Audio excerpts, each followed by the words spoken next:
Madam President, I rise today to discuss the acute dangers to American national security that have formed and are deepening across the Western Hemisphere. These dangers have coalesced, Madam President, because of the comprehensive and catastrophic policies pursued by President Biden and his administration. Already, 9 governments across South America, Central America, and the Caribbean are controlled by socialists. All of these governments, with only one exception, are also overtly and ideologically anti-American. They are committed to undermining American security and to endangering Americans. This weekend, on Sunday, Colombia will become the 10th government in the region controlled by the hard left when the country's new president, Gustavo Petro, will take office. I am deeply worried that once he does, Colombia will join the ranks of anti-American forces in Latin America. Petro is the first openly Marxist to be elected president of Colombia. He was brought to power by Colombia's leftist fringe, including guerrillas and terrorist groups. Colombians are rightly and for decades have resisted Marxism and have rejected the hard left.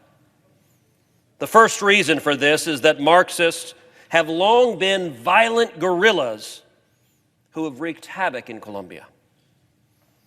The second reason is that Colombians are well aware of what has happened in other Latin American countries that have elected or have seen leftists seize power. Cuba and Venezuela, for example, have endured socialist and communist regimes that have tortured, killed, silenced dissidents, have denied freedom, have driven countless people into exile, forcing many to flee or be murdered. People are rightly asking, what happened? The answer, unfortunately, is as straightforward as it is worrying. Joe Biden and his policies happened.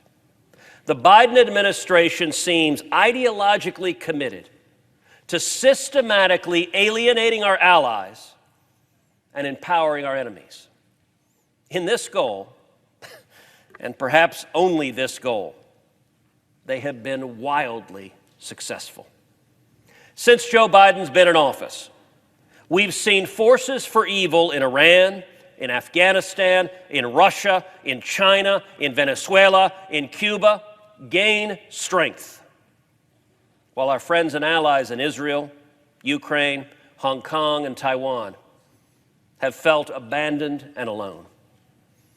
And this pattern has been repeated in the Western Hemisphere. In Mexico, we're seeing deepening civil unrest and the erosion of civil society, the breakdown of the rule of law across our southern border, a crisis directly caused by Joe Biden's policies and political decisions, poses acute national security challenges and dangers to the United States. Mexican President López Obrador seems intent on making these trends worse.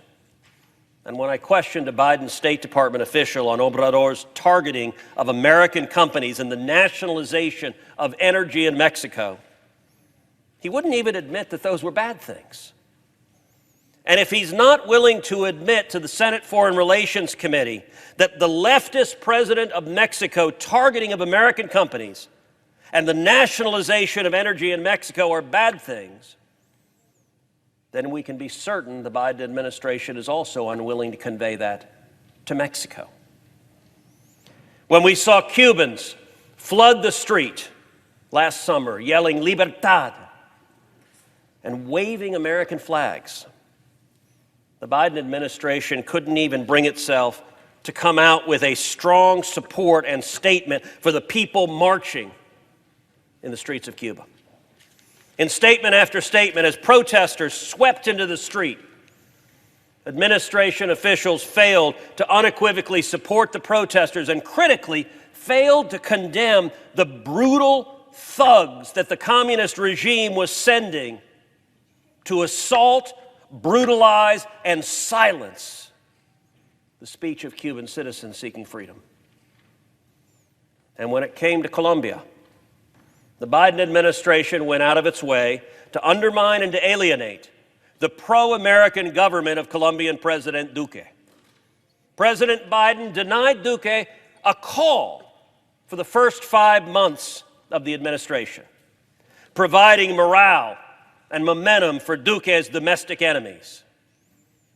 Biden finally did call Duque at the end of June last year, after his helicopter came under attack by anti-government terrorists.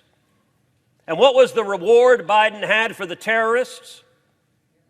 Well, just a few months later, Biden removed the FARC, the Revolutionary Armed Forces of Colombia, from the list of terrorist organizations.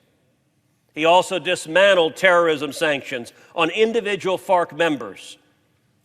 FARC is an organization of Marxist-Leninist narco-terrorists who for decades have killed, kidnapped, and extorted Colombians and seized and murdered American citizens. FARC continues to pose an acute threat to Colombian security and to American interests in the region. But the Biden administration has treated it like other terrorist groups, with weakness and appeasement, and worse. Just last week, House Republicans announced that the administration may well be distributing assistance to former FARC terrorists. And so the inevitable occurred.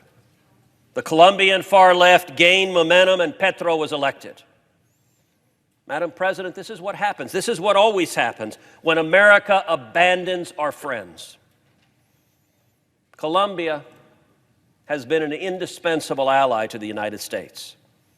Our relationship stems back 200 years. We have deep economic and security ties. We provide Colombia with almost $500 million in aid every single year, a testament to the breadth and depth of our ties. Petro says he will work hand in hand with Nicolas Maduro's oppressive regime in Venezuela. He is looking to work with the National Liberation Army, a terrorist organization in Colombia. He will embrace the FARC.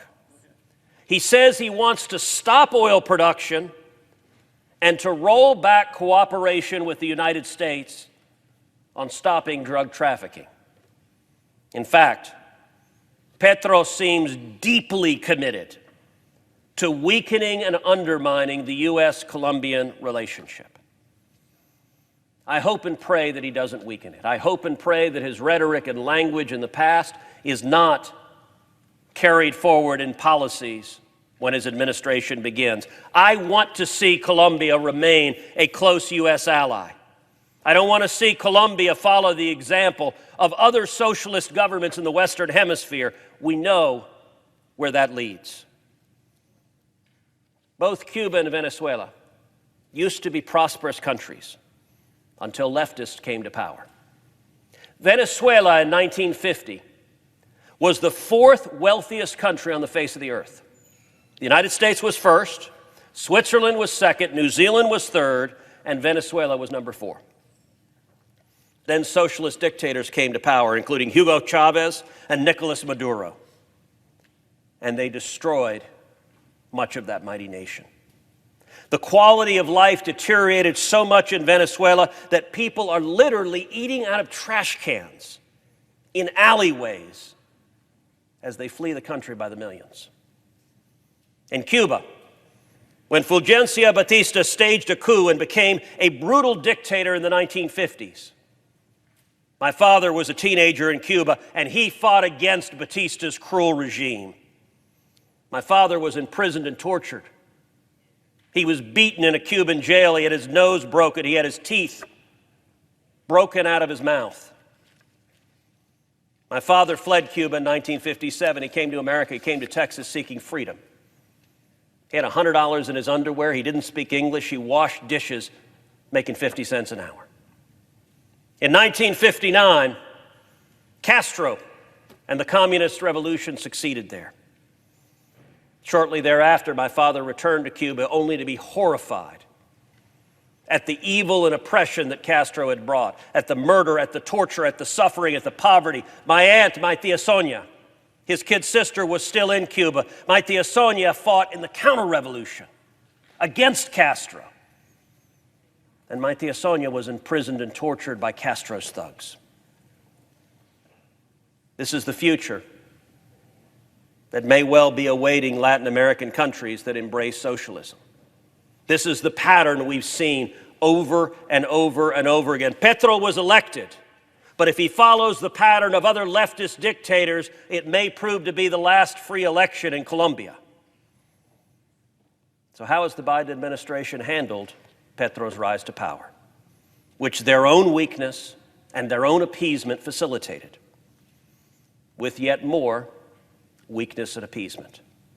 Both Joe Biden and Secretary of State Blinken effusively congratulated Petro. How great, an anti-American Marxist in a close ally of ours in Latin America.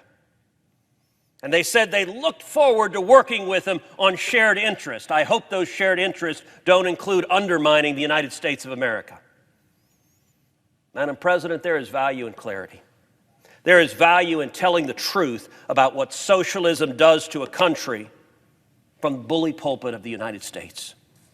If the Biden administration won't support American allies, if they will actively undermine American allies as they did the pro-American government of President Duque, and if the president won't check our adversaries, stand up to our enemies, then Congress must. Last month, I introduced legislation that would reimpose terrorism sanctions on the FARC and on FARC-related terrorists. Those sanctions should never have been removed. And doing so highlighted the lack of respect and support for our friends and allies in Colombia. Mere months before the Colombian election, Joe Biden's delisting the FARC contributed to the election of an anti-American Marxist. My bill is a common sense first step to restoring America's policy towards Colombia. The Senate Foreign Relations Committee voted on my bill, and sadly, every Senate Democrat voted no. However, much of the damage has already been done. And this weekend, Petro will take office. American policy, I believe, must be recalibrated to acknowledge that reality. Again, I hope and pray that Petro does not lead his country into the camp of anti-American socialists who have become ascendant during the Biden administration. But we would be reckless and maybe even delusional not to take him at his word, because that is what he has said he intends to do. And so, Madam President, I will shortly be introducing another bill, the Caution Act. Colombia assistance used transparently by institutionalizing oversight now. This bill will comprehensively condition all of our aid to Colombia based on what path Petro will choose. If he cuts back defense coordination with the United States, my bill will ensure that he gets no more money for security coordination. If he cuts back cooperation on drug trafficking, my bill will ensure he gets no more money for counter-narcotics. And if he refuses to help dampen illegal immigration, my bill will ensure he gets no more money for development assistance. I'm not interested in giving anti-American leftists American tax dollars as aid. I believe our foreign policy should use carrots and sticks in order to incentivize other countries to behave in a way that benefits American interests and strengthens our friendships, and a way that discourages countries from seeking to harm and undermine the United States of America. This is an inflection point, and America must be clear. We don't support Marxists in Latin America, and any leftist leader who chooses socialism will be held accountable by the United States, and at a minimum will no longer be funded by the U.S. taxpayers to undermine our great nation. I hope this bill earns bipartisan support, because standing up for the interest of America and standing up to save the U.S.-Colombian friendship and alliance is a national interest that transcends partisan lines. If President Biden won't stand up for America, then I hope and pray that the Congress will. I yield the floor.